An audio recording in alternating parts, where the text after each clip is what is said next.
Hello दोस्तों, स्वागत है आपका हमारे यूट्यूब चैनल पर। आज की जो हमारी वीडियो है, इसके अंदर हम बात करने वाले हैं ग्राम सचिव और पटवारी। इन दोनों में से कौन सी जॉब बेटर होती है, क्या इनके पे स्केल होते हैं। तीसरा हम बात करेंगे इनकी जॉब प्रोफाइल के बारे में, इनकी कैसी जॉब प्रोफाइल होती है।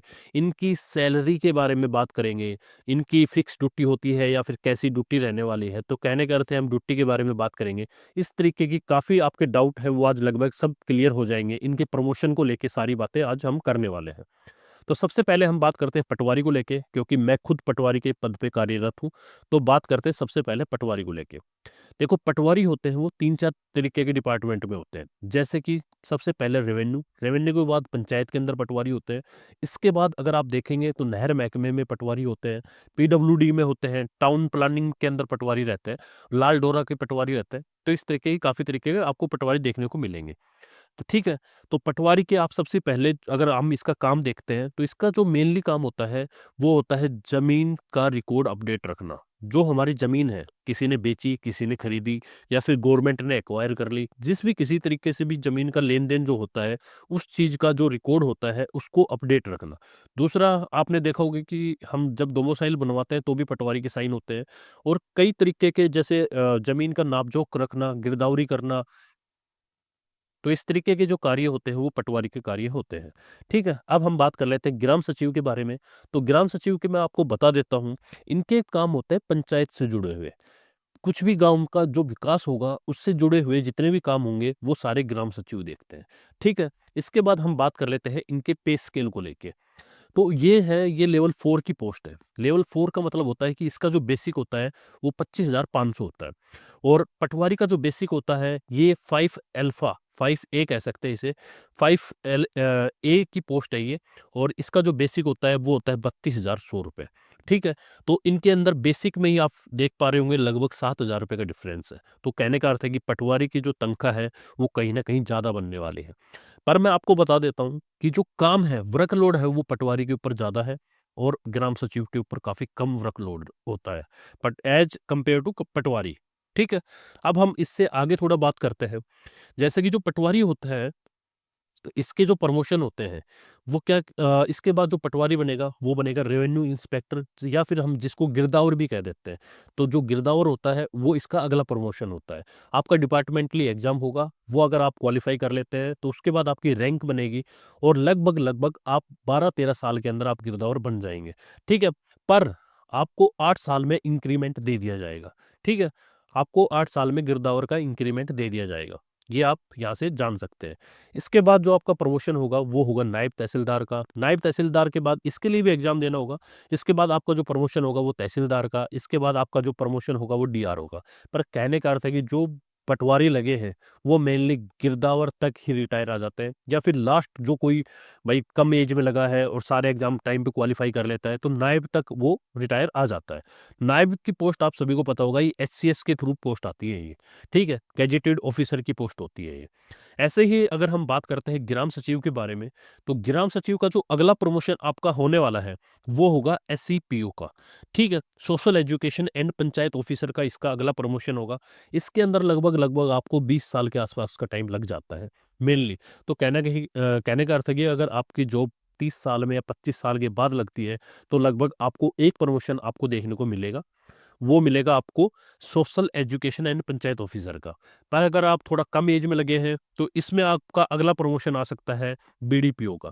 कहने का अर्थ है कि block development and panchayat officer का।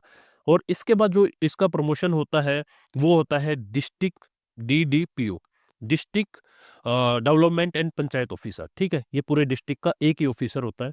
ये जो पोस्ट आती है ये एचसीएस के थ्रू भी पोस्ट आती है। तो कहने की अर्थ है कि यहाँ पे नायब तहसीलदार और यहाँ पे बीडीपीओ, कहने का अर्थ है ये दोनों पोस्ट इक्विवेलेंट ही आप समझ सकते हो थोड़ा सा।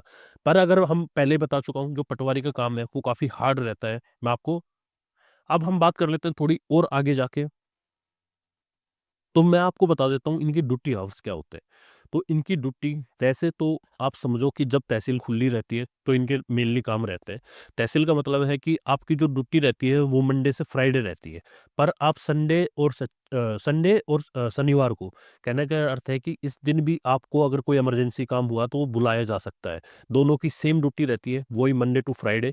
और उसके बाद वैसे तो ये 24/7 ही ड्यूटी पे रहते हैं, इनको कभी भी किसी भी काम के लिए बुलाया जा सकता है और ये मना नहीं कर सकते कि ये हमारा हॉलीडे है। ऐसे ही जो आपकी गवर्नमेंट जो छुट्टियां रहती हैं वो तो इन सभी को मिलती है, ठीक है। इसके बाद हम बात कर लेते हैं इनकी तनख्वाह को लेके कि इनकी तनख्वाह में कितना फ़र्क है। तो मैं आपको बता देता हूँ, जो इनकी तनख्वाह बनती है ग्राम सचिव की, वो लगभग 41,000 के आसपास स्टार्टिंग देखने को मिलती है, ठीक है। और जो पटवारी होते हैं इनकी जो तनख्वाह बनेगी वो लगभग 50,000 के आसपास, 49,000 50,000 के आसपास स्टार्टिंग आपको तनख्वाह देखने को मिलेगी। कहने का अर्थ है कि जो स्टार्टिंग डिफरेंस है वो 10,000 रुपये का है। तो एक साल में लगभग 1,20,000 रुपये पटवारी ज़्यादा कमाता है ग्राम सचिव से तनख्वाह के रूप में। ये मैं आपको क्लियरली बता देता हूँ। अगर मैं आपको कहूँ कि आप सभी को पता होगा पटवारी की जो ट्रेनिंग होती है, उसके अंदर अभी आप सभी को पता होगा कि 1.5 साल की पहले ट्रेनिंग होती थी। अभी वो हाल ही में 1 साल की कर दी है, पर वो उसका कोई भी ऑफ़िशियल नोटिफ़िकेशन नहीं आया है। तो कहने का अर्थ है कि अभी तक 1.5 साल का ही है। 1.5 साल तक आपको किसी भी तरीके का जो आपकी सर्विस है वो काउंट नहीं होगी। प्लस में आपको स्टाइफ़ंड मिलता है यहाँ पे। स्टाइफ़ंड कितना मिलता है? वो मिलता है 10,000 रुपए। पर जो यहाँ पे है ग्राम सचिव, इसमें ऐसा नहीं है। इसमें जो आपकी ट्रेनिंग होती है वो भी शायद 45 डेज़ की रहती है या 15 दिन की, ऐसी कुछ रहती है। और इसके अंदर आपको फुल तनख्वाह देखने को मिलेगी। फुल आप पूरी तनख्वाह आपको सरकार देगी, ठीक है? तो ये जो एक थोड़ा-सा माइनर पॉइंट हो जाता है यहाँ पे, जो क्योंकि ये 1.5 साल आपको कोई भी किसी भी तरीके की फुल जो तनख्वाह नहीं देखने को मिलेगी, 10,000 रुपये आपको सिर्फ़ सरकार के द्वारा दिए जाएँगे। पर हो सकता है कि आने वाले टाइम में ये आपको थोड़ा चेंजमेंट मिले। अब हम बात कर लेते हैं थोड़ी-सी वैकेंसी के बारे में कि आने वाले टाइम में इन दोनों डिपार्टमेंट में किसमें कितनी-कितनी वैकेंसी आ सकती है। तो मैं आपको क्लियरली बता देता हूँ, रेवेन्यू के अंदर पटवारी की वैकेंसी आना बहुत ही मुश्किल है। इस बार जो पटवारी की वैकेंसी आएँगी वो नहर डिपार्टमेंट के अंदर आ सकती है और नहर के अंदर भी आपको लगभग 500 वैकेंसियाँ देखने को मिल सकती है। पर फ़िलहाल इनका जो बेसिक पे है वो है 19,900 रुपए। तो इनकी जो तनख्वाह बनेगी वो लगभग 32,000 के आसपास देखने को मिलेगी, ठीक है? क्योंकि इनका जो बेसिक पे है वो कम है रेवेन्यू वाले पटवारियों से। जैसे ही अगर हम बात करते हैं ग्राम सचिव की, तो लगभग इनकी जो आपको क्या कहते हैं वैकेंसी देखने को मिलेगी, वो लगभग आपको 300 के आसपास देखने को मिल सकती है, ठीक है? तो इस बार अगर इन दोनों में से अगर नए डिपार्टमेंट में पोस्ट आती है और यहाँ पे ग्राम सचिव की आती है, तो आपकी जो प्रेफ़रेंस जानी चाहिए वो ग्राम सचिव को जानी चाहिए। वैसे अगर रेवेन्यू की आती है तो मेरे ख़्याल से पटवारी जैसी जॉब नहीं है, तो इसलिए आपकी जो जानी चाहिए अगली प्रेफ़रेंस जानी चाहिए वो जानी चाहिए पटवारी को। तो अभी के लिए इतना ही, धन्यवाद।